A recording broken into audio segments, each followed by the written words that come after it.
Assalamualaikum warahmatullahi wabarakatuh. Perkenalkan, nama saya Soleh Rodi Putra Siswantoro, NPM 13202021009935. Saya di sini akan membahas tentang impact of technology in the future. Jadi dampak teknologi di masa depan. Di masa saat ini, teknologi adalah bagian yang sangat kita butuhkan. Pada kegiatan sehari-hari, pasti selalu berkaitan dengan teknologi untuk memudahkan berbagai aktivitas. Kemajuan teknologi sangatlah berkembang pesat seiring berjalannya waktu dan memperbarui kesalahan-kesalahan ataupun kelemahan-kelemahan dari teknologi di masa sekarang. Maka dari itu, teknologi harus terus-menerus berkembang dan juga bersaing untuk menjadi yang terbaik. Sebagai contoh adalah alat komunikasi seperti gadget atau smartphone untuk membantu masyarakat mengatasi problem. Seperti dalam hal komunikasi, mencari informasi sebagai media hiburan dan juga menambah wawasan. Dampak positif yang menurut pendapat saya adalah dapat membantu dan mempermudah manusia dalam kehidupan sehari-hari, seperti dapat melakukan interaksi jarak jauh seperti itu. Untuk dampak negatifnya yaitu membuat manusia menjadi malas, kurangnya tatap muka antar sesama manusia. Sering juga terjadi penipuan. Banyak yang melanggar teknologi tanpa memperhatikan nilai-nilai kemanusiaan, kejahatan cybercrime seperti itu. Slide berikutnya yaitu saya akan membahas tentang perkembangan gadget. Pada gambar pertama yaitu generasi pertama. Alat ini mengubah layaknya zaman monokrom ke zaman berwarna. Apa itu? Telepon seluler. Telepon seluler mempunyai berat 800 gram dan memiliki antena. Juga memiliki analog yang berjalan di frekuensi sekitar 825 MHz sampai dengan 894 MHz. Di gambar kedua yaitu smartphone di jaringan 2G tahun 1990. Terdapat dua jaringan nirkabel yaitu GSM di Eropa dan CDMA di Amerika.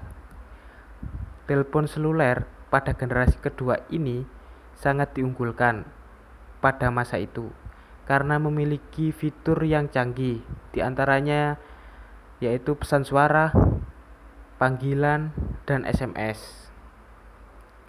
Di gambar ketiga ada 3G. Pada generasi ketiga ini memiliki jangkauan yang luas hingga penjuru dunia. Dapat berkomunikasi menggunakan video call karena sudah dilengkapi dengan adanya kamera. Di generasi ketiga ini juga lebih menjuru ke multimedia. Ada musik yang berformat MP3, gambar, dan video juga. Yang lebih unggul memiliki 3 standar untuk dunia telekomunikasi yaitu 8G, WCDMA, dan 3G. Di gambar keempat yaitu jaringan smartphone berbasis jaringan 4G. Masa generasi keempat yaitu sekarang lebih dikenal dengan sebutan smartphone. hampir sebagian pekerjaan manusia dibantu oleh smartphone. Alat canggih ini mengintegrasikan teknologi wireless yang sudah ada seperti Bluetooth, tethering, dan lain-lain, sehingga pengguna dapat bekerja dimanapun dan kapanpun. Jaringan pada smartphone ini sudah dilengkapi dengan 4G, memberikan penggunanya kecepatan tinggi, suara yang tinggi dan jernih, dan juga jangkauannya luas serta kualitas yang baik. Gambar kelima yaitu 5G. Mungkin jaringan 5G akan berada di masa depan. Sekarang sudah dipersiapkan untuk melampaui 4G. Nah, jaringan 4G sendiri memiliki kecepatan 49-50 Mbps, sedangkan jaringan 5G memiliki jaringan 100 kali lebih cepat hingga 10 Gbps. Seperti teknologi VR yaitu virtual reality akan semakin berkembang dengan adanya jaringan 5G. Koneksi lebih cepat dengan latensi yang rendah dapat memudahkan para gamer-gamer untuk bermain game berbasis AR atau augmented reality. Nah, siklus kehidupan semakin cepat dan membuat kita seakan-akan tidak berdaya, kecuali harus memiliki, menerima, dan mengikuti arus informasi sesuai dengan perkembangan zaman. Peranan ilmu, pengetahuan, teknologi informasi, utamanya internet ini telah membuat dunia semakin menjadi sangat sempit, seakan-akan tanpa batas. Karena dengan kemampuannya dapat menginformasikan berbagai peristiwa dunia secara terus-menerus selama 24 jam. Mulai dari bidang pendidikan, kesehatan, transportasi, dan bisnis. Slide selanjutnya yaitu saya akan membahas dampak positif dan negatif teknologi di masa depan. Yang pertama dalam bidang pendidikan. Dampak positifnya yaitu proses belajar online atau e-learning terus berkembang. E-learning dapat dikembangkan sekaligus untuk mengajar, memberikan tugas, hingga tempat mengumpulkan tugas secara daring karena lebih efektif dan efisien sehingga dapat diperoleh hasil yang maksimal. Dari sisi negatifnya mahasiswa menjadi pecandu dari keberadaan dunia maya secara berlebihan gitu. Hal ini bisa terjadi ketika mahasiswa tidak memiliki sikap skeptik serta kritis terhadap sesuatu hal yang baru, apalagi dalam konteks dunia maya.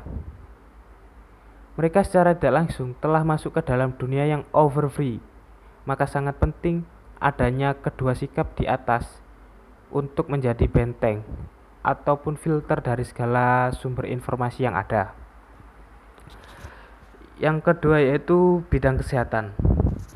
Dalam sisi positifnya ditemukannya berbagai alat-alat untuk menggantikan organ tubuh yang telah rusak misalnya. Untuk seseorang yang mengalami kebutaan, saat ini dapat dilakukan proses transplantasi mata. Seseorang yang buta dapat disembuhkan dengan donor mata dari orang lain. Begitu pula pada organ tubuh lain seperti ginjal dan jantung. Dari sisi negatifnya, terjadi radiasi yang ditimbulkan oleh cahaya handphone ataupun komputer juga dapat merusak penglihatan. Oleh sebab itu, kita juga hendaknya hati-hati dalam menggunakan alat-alat tersebut. Jangan terlalu dekat ketika menggunakan. Berilah jarak sekitar 30 cm dari mata Anda, 30 cm atau 25 cm lah. Gambar yang ketiga itu transportasi. Dari segi positifnya yaitu tingkat kenyamanan saat berkendara semakin tinggi, waktu yang dibutuhkan untuk mencapai tujuan semakin cepat, dan juga mempermudah akses untuk memenuhi kebutuhan. Dari sisi negatifnya, membuat ketergantungan dan kecanduan terhadap teknologi, meningkatnya angka kecelakaan lalu lintas, berkurangnya area pertanian, dan minyak bumi menjadi semakin langka karena tergantikan oleh listrik sebagai bahan bakar.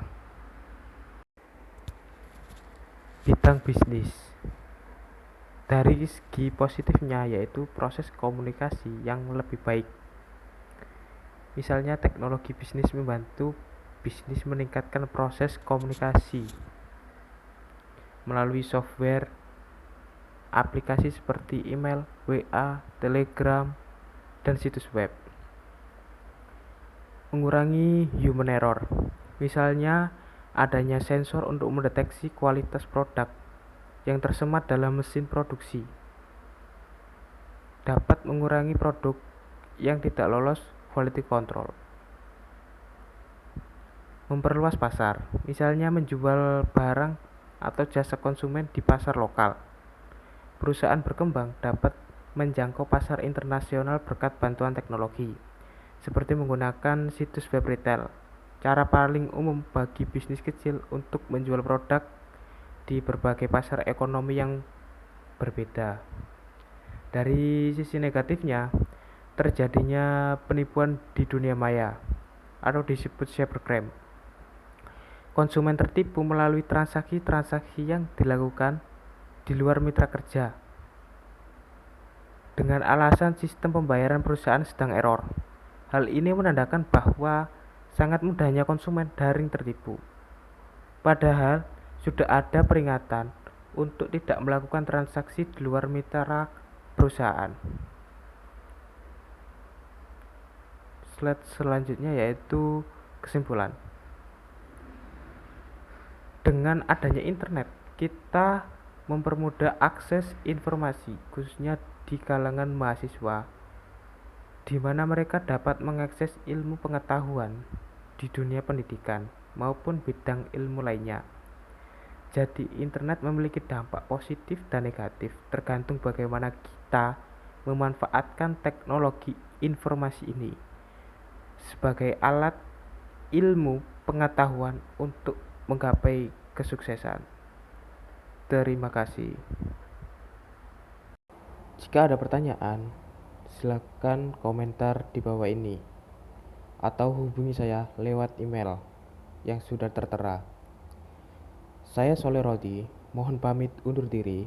Wassalamualaikum warahmatullahi wabarakatuh. Terima kasih.